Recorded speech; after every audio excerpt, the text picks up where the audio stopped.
Assalamualaikum warahmatullahi wabarakatuh. Kali ini saya ingin sharing tools-tools apa saja atau software-software apa saja untuk membuat konten kuliah online selama COVID-19. Baik, kita mulai ya. Jadi, mau kuliah online atau kuliah offline, mau real time atau non real time, mau pakai YouTube atau mau pakai Google Classroom, mau pakai smartphone atau mau pakai laptop, mau buat konten bentuk video atau PowerPoint, dosen tetap harus membuat konten materi kuliah. Kuliah offline pun dosen tetap harus menyiapkan konten materi kuliah. Agar apa? Agar ketika mengajar, dosen tersebut lancar dalam mengajar karena sebelumnya telah mempelajari atau telah membuat konten materi kuliah, sehingga waktu ngajar juga berurutan. Jadi tetap dengan cara apapun, mau online offline, mau real time non real time, mau pakai YouTube, Google Classroom, mau pakai smartphone, mau pakai ini, tetap dosen harus menyiapkan konten materi kuliah. Nah, selama kejadian corona ini, kalau disuruh milih online atau offline, pasti kita mau nggak mau harus online karena kita nggak boleh social distancing gitu ya, nggak boleh berdekatan. Kemudian mau real time atau non real time, jelas kemarin ada permasalahan di mana kuota mahal, saya akan memilih non real time. Ketika memilih memakai YouTube atau Google Classroom, kalau saya memilih bebas, silahkan Anda memilih. Tapi kalau suruh milih online offline, saya milih online. Suruh real time non real time, saya memilih non real time. Nanti ada alasannya kenapa. Kita buka alasannya. Karena bisa di replay dan bisa dijadikan materi semester depan, sehingga bisa diulang lagi, nggak perlu bikin lagi setiap semester.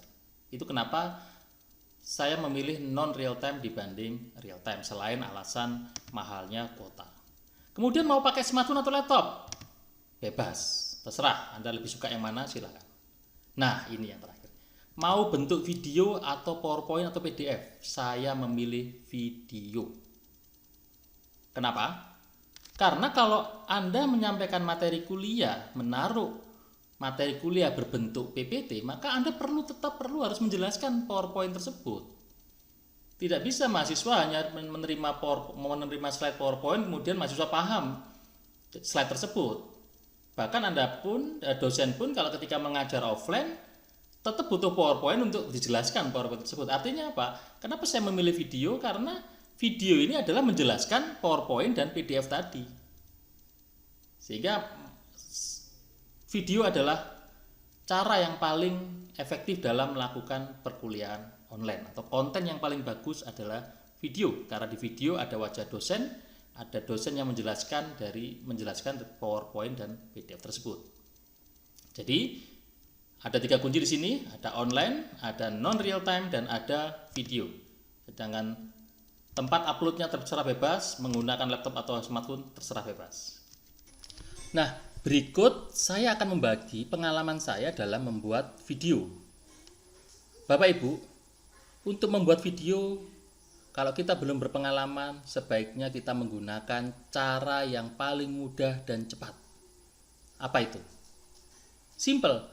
Gunakan kamera handphone, kemudian arahkan ke selfie, arahkan ke wajah kita, dan kemudian kita menjelaskan materi yang telah kita siapkan secara lesan saja, tidak perlu menampilkan PowerPoint-nya. Jadi kita menjelaskan via lesan seperti orang berceramah begitu, melalui kamera di handphone, kemudian kita stop kalau sudah selesai, langsung kita kirim ke grup WA-nya mahasiswa.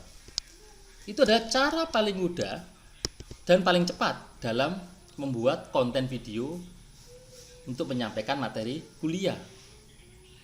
Yang kedua adalah, cara yang paling cepat adalah merekam layar handphone.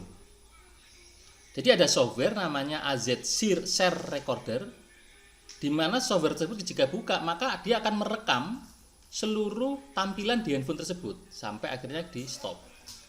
Nah, gunakan tools itu untuk merekam. Jadi Bapak Ibu membuka file PDF atau file PPT di handphone Bapak Ibu, sudah terbuka, disiapkan start mulai awalnya, slide pertamanya disiapkan, sudah, kemudian buka aplikasi recorder tadi, kemudian direkam. Nah, kemudian Ibu menjelaskan, Bapak Ibu menjelaskan penjelasan dari slide PPT atau PDF tadi menggunakan suara Bapak Ibu, dan sehingga muncullah video yang menampilkan rekaman layar dari smartphone tersebut. Begitu juga dengan laptop, sama. Gunakan screen recorder. Softwarenya bisa pakai Zoom, bisa pakai Bandicam, bisa pakai Camtasia. Jadi Bapak Ibu buka slide PPT-nya, siapkan slide PPT-nya di layarnya laptop, kemudian buka softwarenya, kemudian di-record. Nah, Bapak Ibu menjelaskan. Ketika selesai menjelaskan akan bentuk video itulah yang dikirim ke mahasiswa. Tips yang kedua adalah jangan takut jika pas merekam hasilnya jelek. Rekamannya nggak bagus, mungkin ada suara yang lain masuk atau pas mikir sehingga lama. Itu tidak perlu takut, jadikan saja nggak apa-apa, nggak perlu diulang lagi. Karena merekam video itu nggak akan bisa pernah sempurna gitu ya. Dan pasti penonton akan paham, misalnya ada suara anak, ada suara mikir dulu, harus lama dulu berpikir, itu wajar, penonton akan memahami. Jadi tidak masalah, jadikan itu video rekaman yang final, meskipun ada gangguan-gangguan suara-suara di belakang atau kita sempat mikir dulu, itu seperti saya barusan mikir gitu ya. Tips yang ketiga yaitu jangan melakukan editing video, misalnya menambah animasi atau menambah background suara, itu jangan. Kenapa? Karena capek, lelah. Kalau ngedit itu kayaknya nggak mesti kita berpikir harus sempurna, harus dipotong, harus jangan. Itu ribet dan perlu render sehingga nanti bisa lama itu kalau kita edit videonya.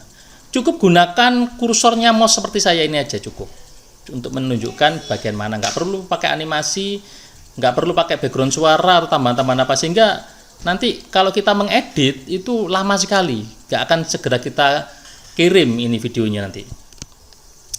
Yang selanjutnya adalah jangan menunggu waktu yang tepat. Dalam membuat video itu tidak ada waktu yang tepat. Nah, jika waktu mepet, gunakan kamera selfie smartphone untuk menyampaikan materi kemudian langsung di-share ke grup WA. Jadi tidak ada waktu yang tepat untuk merekam. Misalnya saya mau merekamnya nanti malam saja, waktu yang lain lagi tidur, suaranya nggak bagus. Enggak. Karena waktu malam belum tentu kita dapat ide, belum tentu kita mood dalam membuat. Jadi waktu yang paling tepat adalah sekarang. Ramai, kalau di sekitar ramai gunakan headset, gitu ya. Jangan menunggu tampilan wajah yang bagus, artinya mau merekam aja harus berdandan dulu, pakai jilbab, pakai apa. Jangan menunggu itu dulu. Bahkan masih belum berpenampilan pun ya tidak perlu menunjukkan wajah kita, cukup materi kita aja. Toh mahasiswa itu memang perlu kelihatan wajah dosennya, tapi kalau misalnya kita tidak ada waktu dalam berdandan dulu, maka tidak perlu menunjukkan wajah kita dan segera kita buat materi kuliahnya tanpa wajah, kemudian langsung kirim. Yang penting itu langsung dikirim. Yang berikutnya adalah jangan menunggu ketika situasi sekitar sunyi. Misalnya kalau sore rame, ada anak suaranya kiri kanan terdengar, nggak masalah, jangan menunggu malam. Memang malam, tengah malam misalnya, memang suara sunyi, tapi kita sudah capek di jam tersebut gitu ya, mau punya ide juga nggak ada gitu ya. Nah, untuk itu gunakan headset untuk agar noise-nya tidak masuk, karena mikrofonnya headset itu hanya merekam suara yang dekat dengan sumber suara gitu. Jangan menunda membuat video, karena untuk memulai lagi akan terasa lebih berat lagi yaitu. Jadi jangan menunda membuat video. Nah, selanjutnya pertemuan berikutnya di materi berikutnya saya akan menjelaskan bagaimana membuat video dengan merekam layar handphone. Baik, demikian dari saya. Assalamualaikum warahmatullahi wabarakatuh.